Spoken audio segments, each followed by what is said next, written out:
Good morning, everyone, and welcome to the first ever live stream of the regularly produced podcast, Tech on the Rocks. My name is Hillary Brill. I lead Georgetown Law's Institute for Technology Law and Policy, where we provide a deep expertise to students, the greater community, for all of you who have joined us, for policymakers, and we bring together thought leaders and academics and our own esteemed faculty and fellows to talk about issues at the intersection of technology, law, and policy. We support programs like today's program, Tech on the Rocks, hosted by our very own distinguished fellow, Gigi Sohn, who has decades of experience in communications and technology policy and the public interest. These programs provide the information needed for you to make informed decisions and to have the most positive social impact. If an issue is cutting edge and you're hearing about it at Congress or you're talking about the dinner table, it's likely you're going to hear it on Tech on the Rocks, or you're going to have a convening at the Institute for Technology, Law, and Policy. Please check out our website at georgetowntech.org for this type of event and events in the future. But today's issue, contact tracing, it is at the intersection of all of our lives. As we live in a pandemic, and we all have the desire to control that pandemic, but also protect our civil liberties. Today's live stream episode will explore the challenges involved with that, and afterwards I invite you to explore other Tech on the Rocks episodes and other events from the Institute. And with that, I pass it along to you, Gigi. Thanks, Hillary. I appreciate that very generous introduction. Hello, everybody. Thanks for joining us today. And welcome to Tech on the Rocks, a podcast about broadband, technology, policy, and you. I'm your host, Gigi Sohn. Again, I'd like to thank Hillary and the Georgetown Law Institute for Technology, Law, and Policy for hosting this live stream event. And please do check out the website and everything they do to educate not only students, but the public about the intersection of technology, law, and policy. I also want to give a special shout out to my colleague, Jeff Gary, who was basically pulled into this at the last minute and has pulled everything together beautifully. So Jeff, you're awesome. Thank you so much. Today, we're talking about using technologically enhanced contact tracing during the COVID-19 pandemic. So I'm sure most of you know what contact tracing is, but for the uninitiated, let me explain it. Put most simply, contact tracing is the identification of and follow-up with persons who may have come into contact with an affected, or in this case, infected person. Apps on mobile devices can be used as an automatic way to determine which individuals have come into contact with that affected or infected person. Now, like almost any technology, the use of contact tracing apps raises a number of questions. Are they a solution to the COVID-19 pandemic, or simply an aspiration based on past outbreaks? Who has access to contact tracing apps? How do the apps entrench or mitigate current social divisions? What happens to the data? Do the apps provide real public health benefits? And what are other options? To discuss these and other questions, I'm pleased to introduce two terrific guests. The first, who may be familiar to many of you who are watching, is Laura Moy. She's a professor at Georgetown Law, where she's the director of the Communications and Law Clinic and the associate director of the Center on Privacy and Technology. So she doesn't have one job, she has two jobs. She's written and spoken about the challenges to privacy and social equity raised by contact tracing apps. And I've worked with Laura for many years, and I just love working with her, and I'm sure you'll enjoy hearing from her as well. Laura, welcome to Tech on the Rocks. You got to unmute yourself, Laura. I sure do. Thank you so much. Thanks for having me. And thanks for that very generous introduction. The expert on technology never unmutes themselves. Trust me, it happens to me all the time. My second guest is Jeff Stover. Jeff is the executive advisor to the Commissioner of the Virginia Department of Health. In that capacity, he's helped to lead development, rollout, and marketing efforts for Virginia's Exposure Notification Act, or contact tracing app, called COVIDWise, which was the first such app to launch in the United States. I tell you, Jeff, it's a huge privilege for you to join us today on Tech on the Rocks. Oh, likewise. It's an absolute privilege to be here. Thank you for having me. Looking forward to it. So just a reminder to our audience that we'll be taking audience Q&A later in the show. To that extent, please put your questions in the Q&A box and not in the chat box. Okay, so please, you see the little Q&A there on the far right-hand side. If you do have questions, you can start loading them up right now for either Jeff or Laura. Put them in the Q&A box, and we will be asking them the last 15 minutes of the show. So Jeff, let's start with you. You've been working on the front lines to try and understand and contain the COVID-19 pandemic. From your perspective, what does that look like? How's it been going? And how do apps fit into all of these? You know, a lot of us just live in policy world, right? You live in the real world. So tell us what this is like in the real world. Yeah, so it's been relatively busy, as you can imagine. You know, the whole idea of contact tracing when it comes to COVID, you know, it's not new. We've been doing contact tracing for a very long time for infectious diseases, syphilis, HIV, TB, et cetera, various outbreaks for foodborne disease. But this is different, right? The scale of this is huge. So it's kind of unprecedented. We've not had to do this before. So on the front lines, you know, we're even in Virginia. So, you know, 2.5% or so of the U.S. population. You know, we have hired over the past, you know, since May-ish, something like that. We've hired almost 1,300 contractors, right? Just in the Commonwealth of Virginia, right? Wow. Over 800 contact tracers, almost 500 case investigators. That in and of itself is a huge undertaking. And then you have to train them. And then you have to, you know, they have to know how to do their job. And then you put an app on top of it for them to kind of work into their daily routine. It's been incredibly busy. Yeah, so let's stick with you for a minute. So the COVIDWise app is the first in the nation to use the Google Apple API. So there was this, you know, joint API put together by those two companies. Could you tell us what it is exactly? Again, sort of real world. How does it work? And why did you choose that API among others?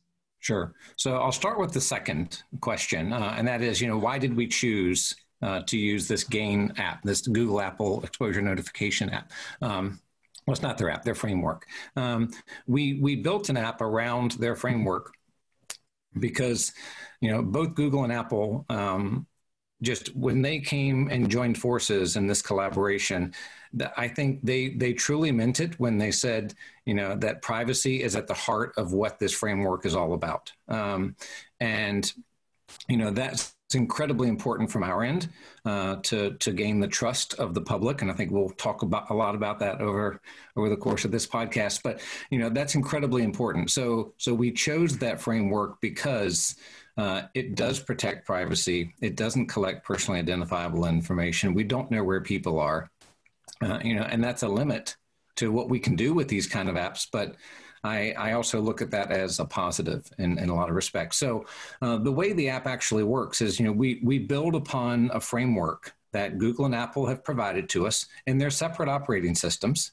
And we build an app that sits on top. So an individual has to download that app at the moment. And they have to allow exposure notifications to occur on their device. The exposure notifications happen in the operating system level, but the app uses it to help notify someone if they've been exposed. So it's all based on Bluetooth low energy technology. So we can measure proximity to between two devices based on the signal strength of those Bluetooth signals. And depending on how close you were, for how long, you know, you will get a notification if you happen to have been in close enough proximity to someone for a long enough period of time to at least inform you that you may have been exposed to someone who had COVID-19. And it's all done anonymously. It's all done anonymously. Okay, I think that's an important point, something to point out. So Laura, let's move to you because Jeff has, you know, raised the prospect of privacy issues, and you've written about some of the privacy and equity challenges that come up when states and other entities develop and deploy contact tracing apps. Could you explain what some of your concerns are and why should we be thinking about them? We're in the middle of a pandemic. Yeah, absolutely. Thanks for the question. Yeah, and I want to note also that we do have a question already in our Q&A. I want to address kind of on the early side, so I'm just flagging that. Jeff, you might be the best person to answer this. It's about the distinction between contact tracing and exposure notification. Sure. So while you think about that, I will answer Gigi's question. So, right. So I think, several months ago, there was so much talk about automated contact tracing or exposure notification, right? The possibility that we could have lots of apps or maybe one big app that everyone in the country used, and that it would really help us keep track of where the disease was spreading and notify people that they had possibly been exposed early on. As all that information came out about the possibility that we could have all of these apps, there was a lot of concern about two very related but major privacy considerations or concerns. So one is the possibility of data leakage, the possibility that apps designed and touted as being for the purpose of assisting with contact tracing would in fact leak other data about the folks that used them to entities that might not be health related. So for example, there were a couple state apps that were introduced several months ago that it turned out were deriving location information or matching location information using an API put out by a commercial company. And so some of the location information from users was being shared with that commercial entity. That's an example of that. Another concern, major privacy concern, was the concern about mission creep. Basically, that information collected about users using contact tracing apps could then be used for additional purposes that folks might not like and that would not only that folks might not like, but that might violate sort of the initial purpose for which the app was designed. So there was a concern that location information collected through a contact tracing app, for example, could later be used to enforce home quarantine rules. Something different than the initial purpose. So folks were saying we really need guidelines in place to prevent these problems from coming to fruition. The Google Apple API largely addressed a lot of those problems, as Jeff notes. The Google apps based on the Google Apple API don't collect information on an ongoing basis about users. Rather, they store information locally about other devices that one has been close to. And then when someone reports that they've received a positive test, then that information gets published somewhere as just an identifier, and all those other phones get notified. So it largely addressed a couple of those problems, but what it doesn't necessarily address are problems related to equity that I think are not always at the front of people's mind when they design technological solutions like this. So I'm just going to say three things that might seem kind of obvious, but result in problems or raise questions about whether or not use of an automated contact tracing or exposure notification app will be equitable. So one is that not everyone has a smartphone, right? So yeah, an obvious statement. That's 19% of American adults.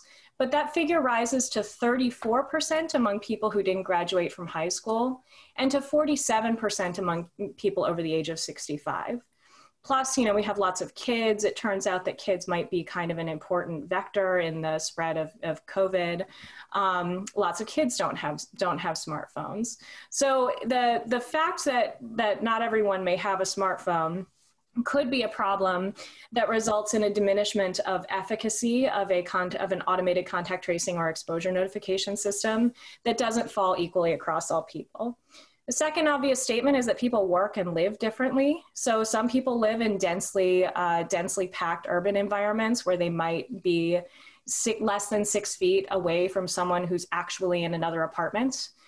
For more than five minutes, right? So if your couch is against the wall of your apartment and your neighbor's couch is against that on the other side of that same wall, there's a possibility that an automated exposure notification app could record those two phones as being within 6 feet of each other. But that would be a false positive. And again, those false positives could pop up more frequently among people who live or work in certain types of environments. And then the third is that not everyone will have equal levels of trust.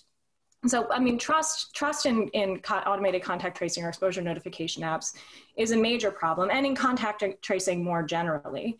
But there's a concern that the lack of trust might not fall equally across all demographic groups as well. There are very valid reasons that folks in communities of color that experience a high police presence, or folks in immigrant and mixed status communities who experience a high presence of immigration enforcement, might have lower levels of trust in apps that purport to collect and share information about location. So those are just, I think, those were some concerns that I and some others had raised as we were going down this path of talking about contact tracing apps, just things for folks to take into consideration as they're developing those apps. Thanks. That's great, Laura. So let's just, let me tick through the equity things really quickly because my mother didn't get the link to the event, so I had to send it to her. So number one is not everybody has a smartphone, and those are some pretty shocking numbers. 2 is a lack of trust, or that was 3. What was 2? 2 was people live and work differently. Yes, that is for absolutely sure. Okay, so Jeff, why don't you first answer the question that was posted to the Q&A about the difference between exposure notification apps and contact tracing apps. So basically it says, my understanding is that exposure notification apps such as this are not doing contact tracing.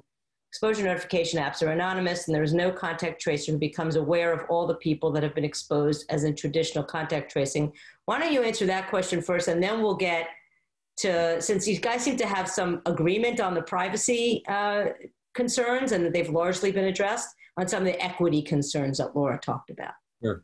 Yeah, so to answer Rob's question, he is absolutely correct.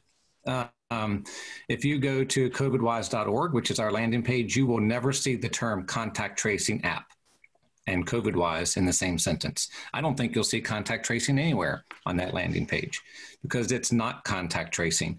They are closely tied. They really are. You know, our contact tracers talk with people about whether they have the app or not. That's how we go through a validation process if someone is positive. But it is anonymous. You know, contact tracing requires knowledge of a person. It requires knowledge of how to get in touch with them. Perhaps you may have to do some investigation on that.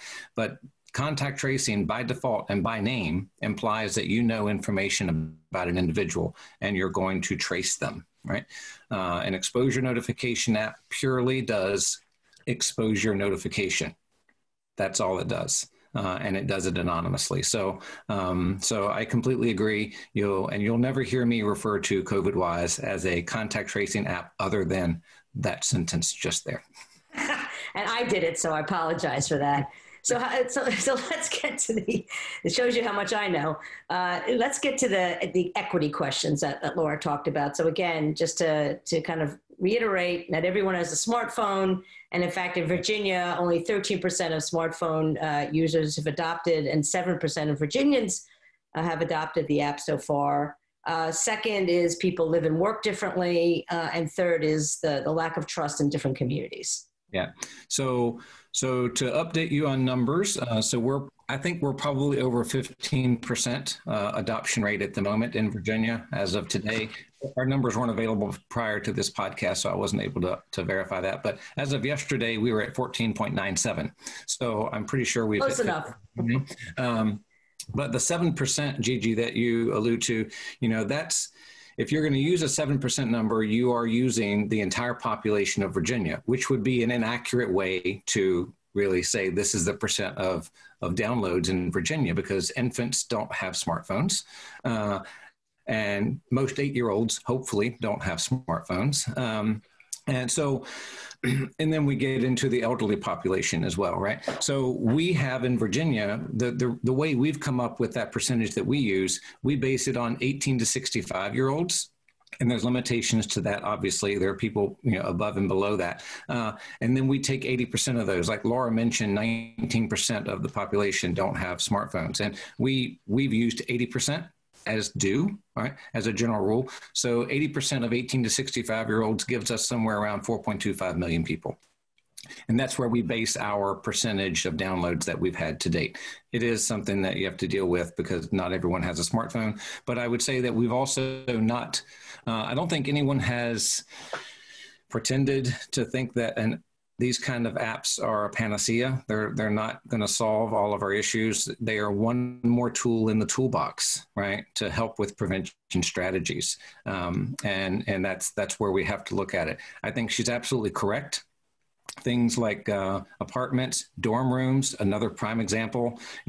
Dorm rooms, you have people laying in a bed, probably within a couple of feet of one another, separated by a cinder block wall in a lot of respects, right? And that may very well become issues for receiving exposure notifications.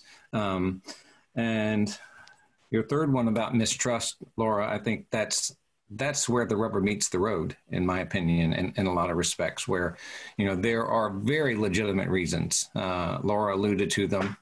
In public health, mistrust even goes further, right? With the African-American population, Tuskegee studies, there was a Guatemalan study that came out in 2012, all U.S. Public Health Service related, immigration issues.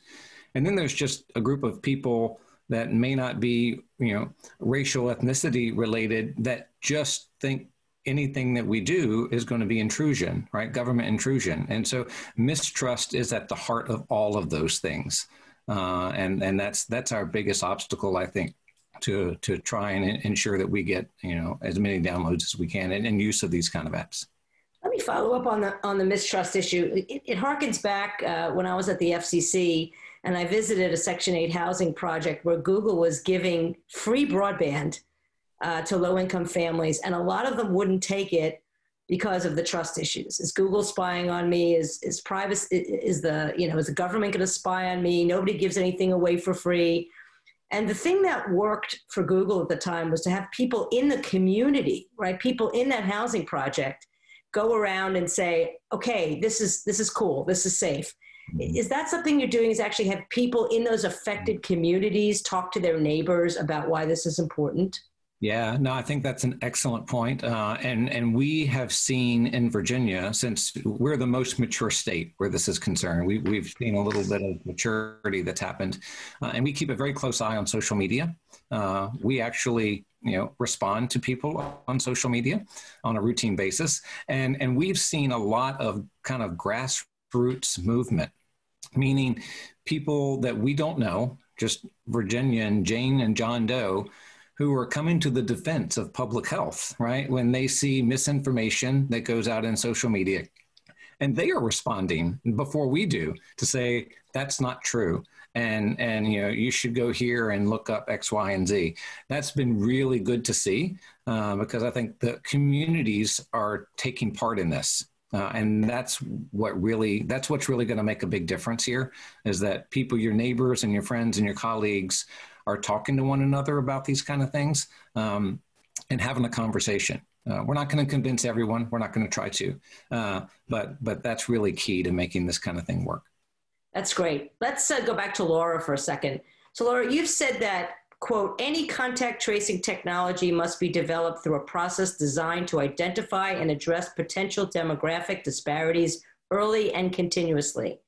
So could you talk a little bit more about what challenges the process is meant to address, maybe the ones that you've discussed already, and what that process might look like? Yeah, absolutely.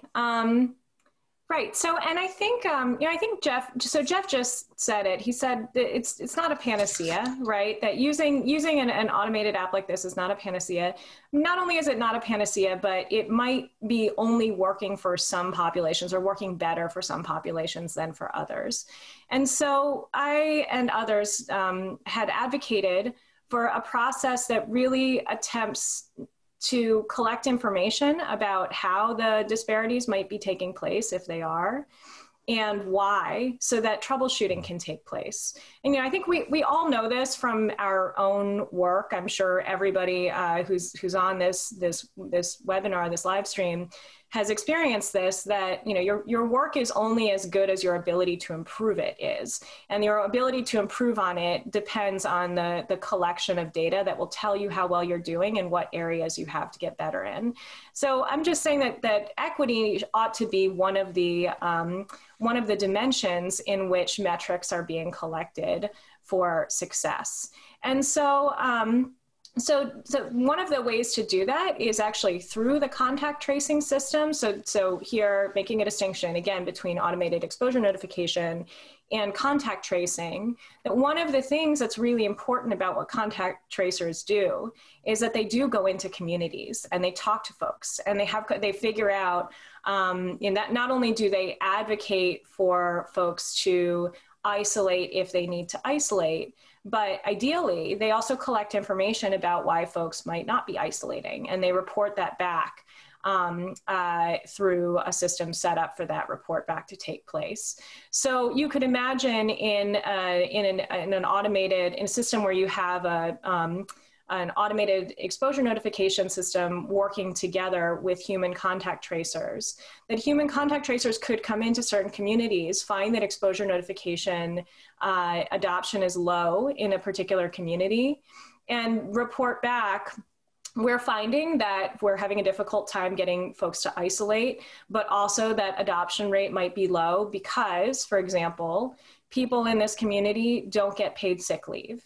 And they're really concerned about the possibility that if they receive an automated exposure notification, then it's going to force them to stay home and lose out on a paycheck, right? Which I also didn't mention in response to the last question, but I definitely want to mention that as one of the equity considerations here, that, you know, that all of this, the entire contact tracing and exposure notification system is laid over an existing society that is rife with existing inequities. And one of those is that folks in jobs like yours and mine can still bring a paycheck home, even if we have to isolate ourselves for a couple weeks, or God forbid we get sick and have to stay home or go to the doctor, or go to the hospital for a while. But there are lots of people for whom that is not true.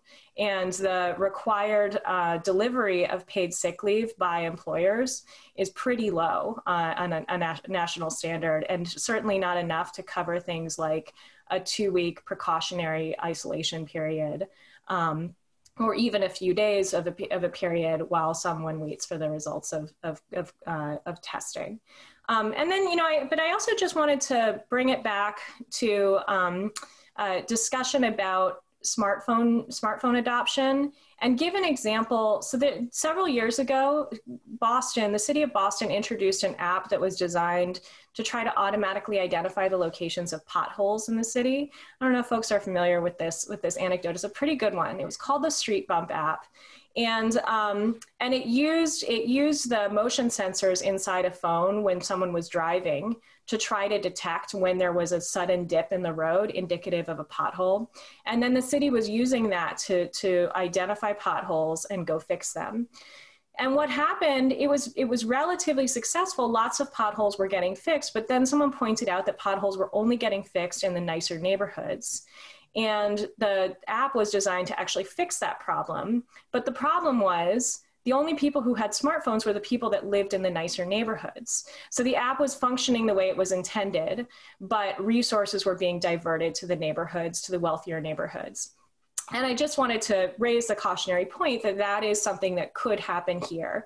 If it turns out that resources are in some way being allocated based on where folks report they are getting notifications, if there's a system even for self-reporting that, which I don't know, or if money is going into exposure notification that could otherwise go into community-based contact tracers, then that could result in an overall transfer of resources from some communities to others.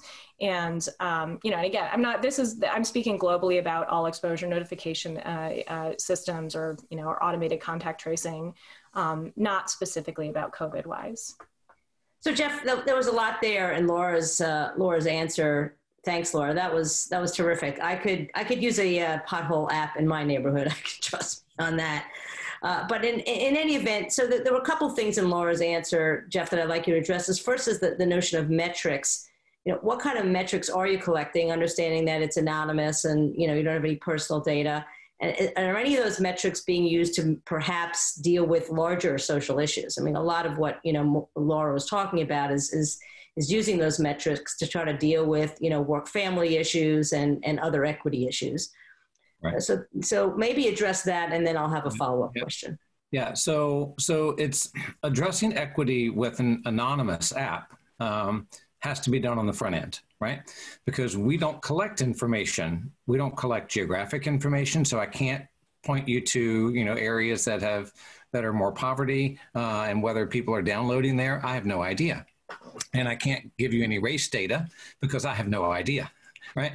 But what we have done, at least in Virginia, we have a health equity working group, and we have a member of that group who sat on our development meetings as we went through COVID-wise, and continues to sit in our weekly kind of sync meetings where we're talking about what's happening, where we need to go, et cetera. So we have that linkage there. Our app is available in Spanish as well as English. And we have our fact sheets. We can't do everything in all languages, obviously, but our fact sheets for COVID-wise are available in 5 different languages, in addition to Spanish, I think. We got Chinese, Korean, Vietnamese. There's at least one more. So there's 5 or 6 different languages that we have fact sheets available in. But I think it's a really good point. It's something that we need to be aware of. And trying to ensure that we're maintaining the correct balance, because we don't want exposure notification be happening in a one-sided fashion in some facets of our society and not others. And how do you, so that following up on sort of the second half of Laura's answer, I mean, how do you make sure that to the extent that wealthier communities have access to smartphones and that they don't also then get access to greater resources? How do you make sure that those are not skewed? Yeah. So again, it's limited, right? But we have done we've done webinars for all different facets of our population. We would do they're finished now, but we would do Wednesday evening webinars. We did them for Native American populations, for LGBTQ populations, for women, specific populations. And there were 6 or 7 of those, right, that all targeted different organizations that focus on, say, the Latino community, right?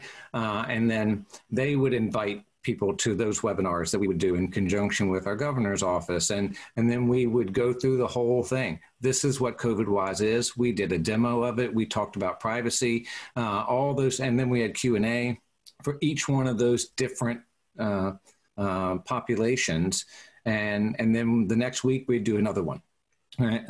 So how much does that help? I don't know, but hopefully it's getting the word out to populations that we want to ensure that it gets to, right? And then working specifically with our Latino Chamber of Commerce and all different groups like that to really get the word out as much as we can. Laura, you have any recommendations for anything else Jeff should be doing? It sounds like they're doing an awful lot. To try to address your issues. And I love that you brought up the point about languages, Jeff, because that is really super important, that literature and apps be available in multiple languages for multiple populations. I also just think, as I said before, I think that point taken that you can't get information about adoption rates directly from the app because it's designed purposefully not to be able to collect that information. I do wonder if there's a way to collect more information from the human contact tracers process, right? About whether it's a couple additional questions that they ask when they interview people, but just to add on a couple questions about whether people are aware of COVID-wise, whether they have adopted it, and if not, why. And even just adding those 3 questions to the folks that contact tracers speak with might create some base of data about what people in different communities think about the apps and whether they're adopting them. Mm-hmm. So I want to take a little break here to remind our audience, we're going to go to Q&A in about 10 minutes. So load up your questions now, and we will ask them again, start asking them in about 10 minutes. So Laura, you were pretty critical of these apps in May and June, but now we're obviously much more further along in the pandemic and in the processes than we were then. Has your mind changed much at all about these apps? Are you more optimistic, more pessimistic? How are you feeling now that we're in October? Yes, this is a great question. And it's a great question too, because I just want to clarify my position. I've been skeptical. I would say that I've been skeptical. I think critical is the wrong word. Sorry. No, it's totally fair. Apologize. No, it's completely fair. This is the kind of thing that having a conversation is for. I'm skeptical that efficacy rates will be high enough that adoption rates will be high enough for the efficacy of such apps to make the cost worth it, right? Because there's obviously an opportunity cost to spending $1 million or a couple $1 million developing and deploying an app. That's money that could potentially be spent elsewhere. And so I've been skeptical about that. I've also been skeptical about that apps will be designed and deployed in a way that truly takes equity considerations into the design process and also collects information about them, about the potential equity problems. All of that said, if my state rolls out a contact tracing app that I find to be sufficiently privacy protective for my own individual perspective, I almost certainly will install it. I do. At this point, this pandemic has killed more than 200,000 people in this country. We should be throwing every tool that we have at it. I want these questions to be asked at the point where folks are asking what the most effective use of the money is in the budget, and for those questions to be considered during the design process. But look, if there's a way so I'm a privacy advocate. And what that means is not just that I'm a fanatic about my personal information. It's that I want to make sure that when users like myself are sharing personal information, that the trade-offs are worth it. And here, the trade-offs are, the stakes are very high. Let's put it that way. So yes, I'm always concerned about user data and my own information. I'm very concerned about equity considerations. However, more than 200,000 people have died from this pandemic, and I do think that we need to be doing everything that we can to address it. So I applaud efforts like COVIDwise for trying to do this in a really thoughtful way and taking privacy considerations into the design process. And I know that you all are trying to get as many people to adopt it as possible, because the app is only as effective as it is widely adopted. So I do hope that folks adopt it. It's a great answer, Laura. So Jeff, let's turn to you. You did refer earlier on to other methods for contact tracing.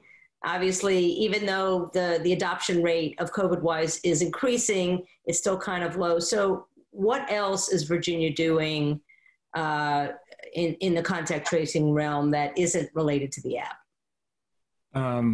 So for contact tracing or exposure notification, which are you implying? Right. I have to remember they're two different things, right? The exposure notification. Yeah. So, it's largely marketing. Laura alluded to price tags. Virginia created an exposure notification app for right about $250,000. So $229,000. We did that very cheaply. That's really low to create. Yeah, sure is. However, marketing is much more expensive, right? And when we start talking about mistrust, et cetera, that's where, we can easily spend $1.5 million on marketing and PR, in 6-9 months, right? Easily, especially in an election year when things like TV ads are really expensive. So those kind of things become, critical. And that's where we put a lot of our effort at the moment into public relations and marketing, and trying to reach every corner of the Commonwealth, right? From far extreme Southwest, right? Way out there in Lenawisco County, to Chincoteague on the Eastern Shore, right? It's a big range, and it takes money to actually make that happen. So a lot of our efforts are going into marketing at the moment. We've pretty much hit every sort of marketing you can imagine. If communications does it, we have probably done it or are about to, including, we've got most recently some live action spots that have started airing across the Commonwealth, and trying to hit those in different places, because a lot of people aren't watching broadband anymore or broadcast TV, right? They're on cable and they're on Hulu and they're on Netflix, and so it's a big monumental task to try and hit everybody as much as we can. And as much as I think we have, I talk to people on a daily basis who say, what is COVID-WISE? Right? And I think to myself, gosh, we still have a lot of work to do, because they've not even heard of it. And then, of course, you do have significant swaths of rural Virginia that don't have broadband either. I mean, right. I hear from those folks all the time. So, yeah, you have to really hit like every single possible means of communication to get the message out. Yeah. So let's bring it back to policy, because we haven't really talked much about policy. We've talked a lot about what Virginia has done, what Laura's concerns are. But I'll start with Laura first. Do you think Congress or state legislatures need to be more involved in these exposure notification apps and how they protect individual privacy and equity? Or do you think the marketplace is taking care of it? So I do think that there's a role for the legislature here. However, as I kind of alluded to before, I think that there arguably are other things that are even more important for Congress to be doing to ensure that to protect equity in this context. So, there have been efforts to legislate regarding COVID-19 specific privacy. But I'm really interested right now in worker privacy protections and worker protections more broadly. So as I mentioned, I think one of the biggest problems facing our country and leading to the astronomical toll that the pandemic has taken on communities of low income in particular, and working communities, is that it hits areas where people work really close together, particularly hard, and live close together. I mean, every hour of work that I've done since the pandemic hit has been from the relative safety of my own home, but there are many, many people for whom that is not the case. And so I would love to see legislatures paying more attention to ensuring that there are requirements for employers to provide personal protective equipment for their employees, including in jobs like warehouse jobs or delivery jobs. I'd like to see legislatures paying more attention to making sure that there is adequate healthcare coverage and sick leave for folks who might be at risk of getting exposed or getting sick, and so that to ensure that they're able to stay home and receive the care that they need when they need it. And then, and I'd also, frankly, when it comes to privacy, I'd also really like to see legislatures paying attention to worker privacy and ensuring that folks who are on the job during the pandemic are not being subjected to ridiculous amounts of surveillance, whether they're in their homes or in a physical workplace. These are all the things that I've been focused on. I've been more focused on legislative efforts around these things than around legislative efforts regarding apps, frankly, because we all know that the legislature can be relatively slow moving and not particularly well suited to dealing with technically specific issues.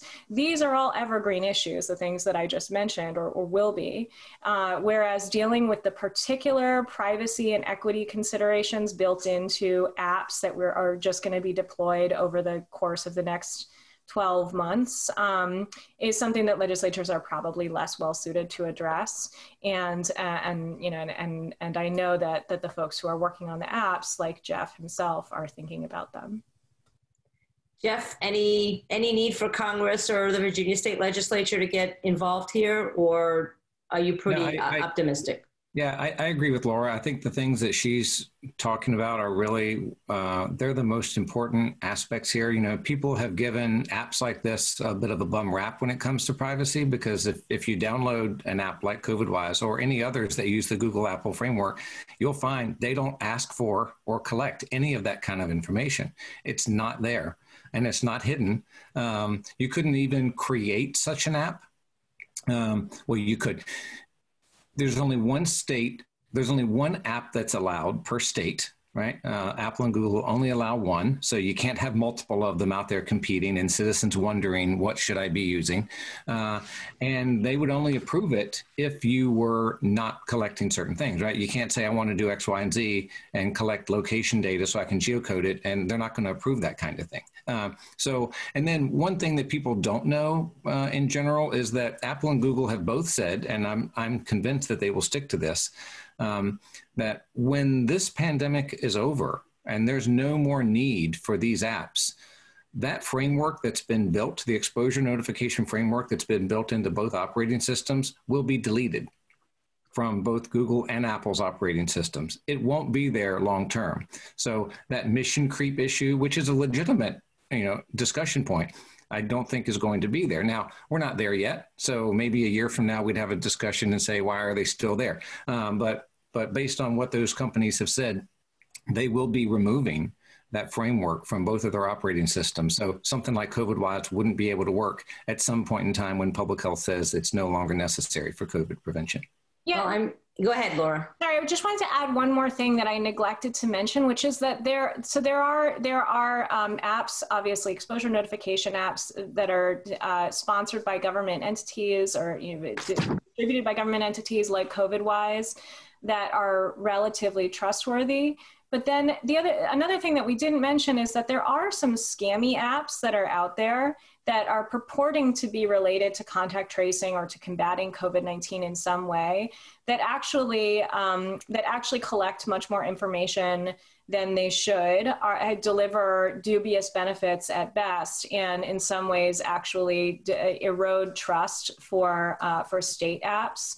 And so to the extent that there is legislative attention on apps, I would love to see policymakers paying attention to those scammy apps and trying to crack down on them, whether it's through legislation or enforcement. And again, as Jeff said, kind of ensuring that the standards that he just raised that applied to the COVIDWise app apply to other apps that are being published by other localities, universities, et cetera. It'd kind of be nice to see the Federal Trade Commission and also, similar state consumer protection commissions ramp up their activity in this area. I mean, that's critically important. That's a great point, Laura. Okay, I think it's time for audience questions, and we have several of them. So I'll pitch one out first. How much does the effectiveness of an app like COVIDWise depend on improving our testing capacity and speed? Theoretically, if I get a notification that I've been in contact with a positive case, I would run out and get tested.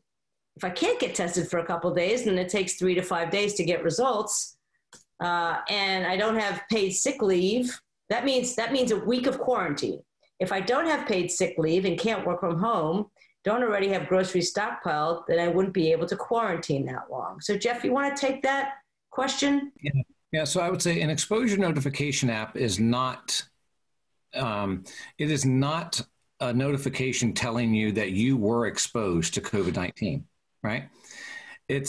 And if you read a notification that we put out in COVIDWise, the key word here is likely exposed, right? So we will say that you were likely exposed to COVID-19 because we don't know if you're in an apartment building, right? We don't know if you're in a dorm room. There are things we don't know if you and the other person who happened to be positive were both wearing N95 masks, right? So it's very difficult for us to be able to say that you absolutely should go get tested and you should do X, Y, and Z. What we want you to do is use your best individual judgment based on what your exposures have been, because we're going to tell you that you were likely exposed, let's say 5 days ago, okay? So you can think back to, okay, what was I doing 5 days ago? Oh, I was at that little social gathering on the street. right? So, you can use your own judgment as to whether you think you ought to talk to your primary care physician, as to whether you think you should get tested, or whether you should just take extra precautions, because you're the only person who knows that if your grandmother lives in the house with you, right? And those kinds of situations that we have no idea about. I think, I don't know if I've frozen or Jeff is frozen. No, sorry. Am I frozen? One of us is frozen. I can see you both. Yeah, go ahead, Jeff. Continue answering. Yeah. So my point was simply that, it really is a process where you have to, as an individual, know what the best scenario is for you. And what the steps that you should take. In our app, we have a virtual VDH component that gives you some options to say, hey, you might want to contact your primary care physician. You might want to go to this link. Here's all our testing locations throughout the state. And those kinds of things. You might call an 800 number. We can chat with you, or go check your symptoms in our symptom checker online. Those types of things. But it really is going to be up to an individual to determine what they think are the best steps for them. Laura, do you have anything to add? Yeah, I mean, so just, I think this is a really great question. I do agree that, I mean, obviously we need better testing and faster testing all over the place. And I would just caution, us against getting too focused on ensuring that the technological exposure notification is really good, and that the exposure notification app is known by everybody.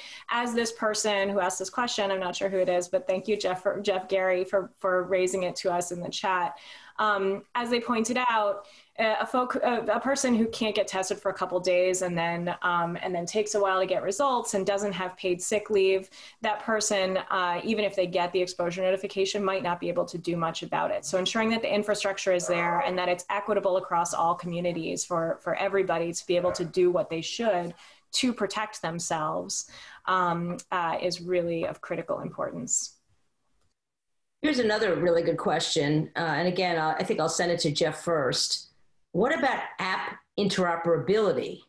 Can these work with other states' apps? Or maybe even other countries' apps? That may be a little bit complicated. Right. And we're not allowed to go to anybody else's country now. So what about other state apps and interoperability? Yeah, so a great question. Unfortunately, we didn't have a standardized, kind of approach as a country. So states were doing this individually. But what we did do on the back end is there's this thing called a national key server. Okay, so the Association of Public Health Laboratories have helped to stand this up. It's no cost to the states. So what that means is every state that creates an app like this can then have the positive keys. So when a person reports an anonymous positive result, they're going to a specific server, because everyone else's phones in the state of Virginia are going out there twice a day looking at that server to see if any of my keys match a key of someone who reported positive. And so we do that in Virginia right now. We were the first state, obviously, so we had our own key server. Since then, the national key server has been stood up. So we're in the process right now of transitioning over to that. Most of the apps that came along after us, I think, are already using that national key server. So that means anyone who's already using it, any state, those positive results go to one server, and they're still anonymous. It's still just those Bluetooth keys, but they will work regardless. So if I went to Georgetown for the day to participate in this, as opposed to being virtual, we would all be able to work the same way if you also had such an app, because we'll all hit that same key server. Laura, this is going to be a question for you, I think. Can you perhaps unpack a bit the broader considerations under mission creep? And to turn the question around, could tracing apps and perhaps exposure notification apps be repurposed to serve other issues of general public interest when the pandemic is hopefully over? Yeah, so thank you for that. So behind the concerns about mission creep, as I said before, there's some concern that contact tracing apps, so not exposure notification apps that remain pretty individually anonymous, but apps that do collect location information about those who install them on an ongoing basis and store them somewhere centralized. There's concern that that location information could then be used for other purposes, like to enforce quarantine orders. That might be the next logical step. If someone is required to stay inside their home for a couple weeks or until they get 2 negative tests, location information on an app could be used to keep them in their home and to ensure that they're not violating it or to enforce violations. But other concerns are that location information could be used, for example, to track the movements of folks who are being watched for other purposes, for immigration enforcement purposes, for example. So I don't know if folks remember, because this is so long ago and from another era because it was before the pandemic, but in February, there was a great piece that came out in the Wall Street Journal about how ICE had been purchasing location information in order to feed its immigration enforcement activities.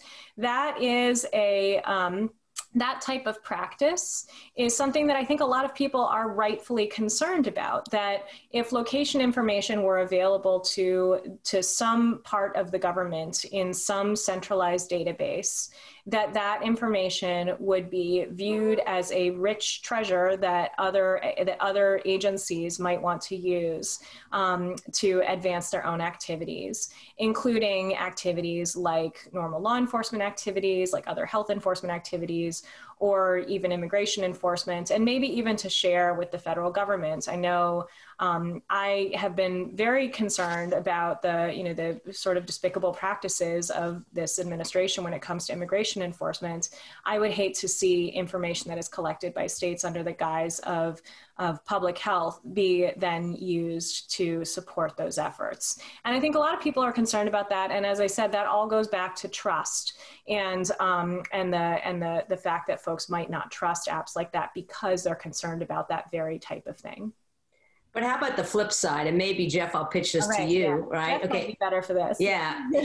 Could it be repurposed, maybe not for potholes, but, for other good reasons? So first of all, I'm going to go back to the statement that I made previously. This framework is going to go away, right? It's not going to be there. So there's no repurposing that can occur with the Google Apple framework. Now, that doesn't mean that we can't take lessons learned from that and say, can we create things that improve operations, right? Like we said in the beginning, contact tracing has been going on for many years, for a very long time. Are there lessons learned that we can take from the COVID experience that can improve what we do and not abuse it, but improve what we do within legitimate bounds, right? So I think I would imagine anyway, that anyone who works in business or government, regardless, you're always looking for lessons learned and how do we improve upon what we do, right? So that shouldn't be different here. We should be doing that, but that doesn't mean that we're collecting personally identifiable information or location data. It might just mean, are there better ways for us to do the work that we do, right? On a daily basis. And I'm a big advocate for privacy. The golden rule of data management is don't collect what you don't need, right? And, for something like exposure notification apps, we didn't have to collect that type of data in order for it to work. So we made the conscientious decision to say we don't need it. Some of the data would be nice to have. That's not untrue, right? But we don't need it to do this work, so we're not going to do it. Okay, one last question, and Laura, this is going to be for you. Can you share any examples of the scammy apps?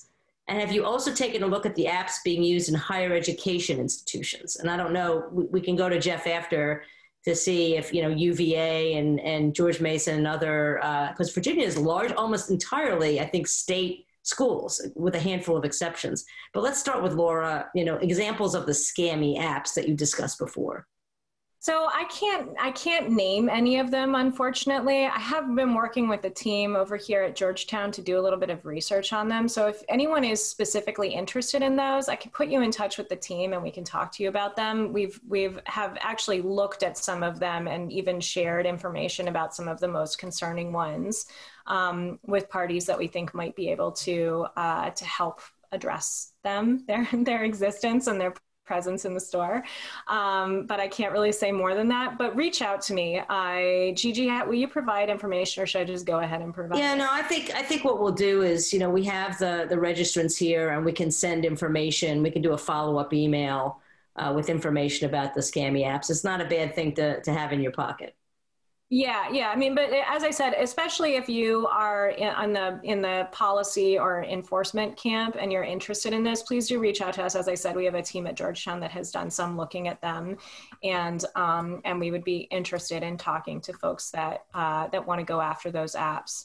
I don't remember what your second question was. The second was, have you taken a look at the apps used in higher education institutions? Right. Yeah. So that is a great question. That opens like a huge can of worms that we really didn't talk about that much. Yeah, we got like 2 minutes. Yeah, I know. We've got like 2 minutes, which is that we've been talking mostly about state apps or specifically about Virginia's app. But the reality is that to the extent that there is automated exposure notification or contact tracing apps or just tracking apps that folks are using for various COVID reasons, a lot of that is going to be applied by really big employers that are requiring their workers to install and use certain apps, or by institutions like universities that have thousands or sometimes tens of thousands in the state school institutions.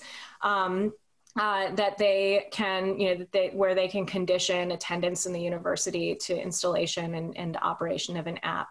I haven't looked at many of them. I've looked at Georgetown's, and I'll say that it's pretty good, but it's not an exposure notification. It better be. Yeah, it's not an exposure notification app. It's a symptom reporting app, right? And I think that you're going to see a wide variety of different kinds of approaches here, where some will do exposure notification apps and others will do something that is like symptom monitoring. I still think that there's a potential problem with students who aren't otherwise inclined to comply with the system are not going to be, that apps like that are not going to help with them, because they will, there's always a risk that some will misreport symptoms because they don't want to be confined to their rooms for a couple weeks. Or that they will simply leave phones at home if they don't want to be subject to the exposure notification. But anyway, as I said, there's a wide variety of approaches there, and it's a whole different can of worms. Jeff, I don't know if you have a quick summary of anything. Yeah, Jeff, you want to say something quickly? Yeah, I would just say, I think, at least in Virginia, most universities, and in fact, I don't think there are any universities who are doing any kind of exposure notification. It's all symptom tracking at the institution level, because, setting up a framework for doing exposure notification is not easy. And that's, there are countries who tried to do that, like the UK, right, who didn't want to abide by the Google Apple rules. So they said they'd build their own, and then realized that was way too hard. And they went back and used the Google Apple framework, right? So I think as a general rule, institutes of higher ed are almost all symptom tracking. I can't think of any in Virginia that are the opposite. Well, that's all the time we have today. Thank you, Laura. Thank you, Jeff. This was a great conversation, really interesting, really engaging. We probably could have gone on at least for another half an hour, but we won't. And thanks again to the Georgetown Law Institute for Technology, Law, and Policy, and all of you for joining us. If you'd like to keep up with Tech on the Rocks, be sure to subscribe at Google, Apple, Spotify, and now Stitcher. I think also at TuneIn. I think we're on every single platform. So until next time, I'm Gigi Sohn, and this is Tech on the Rocks.